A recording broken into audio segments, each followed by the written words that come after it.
বন্ধুসকল চাইমান ধাৰাবাহিকখনৰ আজিৰখনতে সঁচাকৈ বহুত ইণ্টাৰেষ্টিং হ'বলৈ গৈ আছে। য'খনত আমি দেখিবলৈ পাওঁ যে মাহীয়েকে মাকক আৰ্হিৰ দেউতাকক আৰ্হিক ঘৰলৈ উভতাই লৈ যাবলৈ ক'বলৈ কয় আৰু যাৰ বাবে মাকে আৰ্হিৰ দেউতাকক ঘৰলৈ মাতি পঠিয়ায়।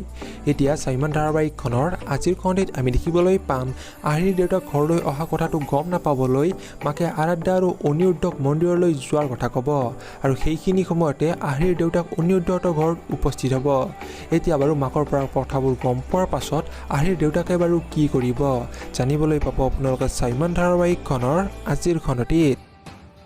এইফালে চাইমান ধাৰাবাহিকখনৰ আজিৰখনতে আমি দেখিবলৈ পাম ৰিমলিয়ে আৰ্হিৰ পৰা আৰ্হিক যে মাকে বেয়া ব্যৱহাৰ কৰিছে ইয়াৰ বিষয়ে গম পাব আৰু ৰিমলিয়ে মাকক এই কথাটো যে ভাল হোৱা নাই ইয়াৰ বিষয়ে ক'ব। এতিয়া বাৰু মাকে বাৰু ৰিমলিক কি ক'ব সঁচাকৈ চাইমান ধাৰাবাহিকখনৰ আজিৰখনতে বহুত বেছি ইণ্টাৰেষ্টিং হ'বলৈ গৈ আছে।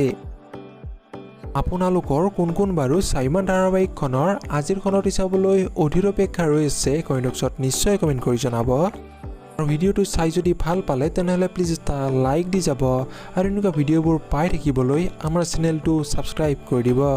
ধন্যবাদ।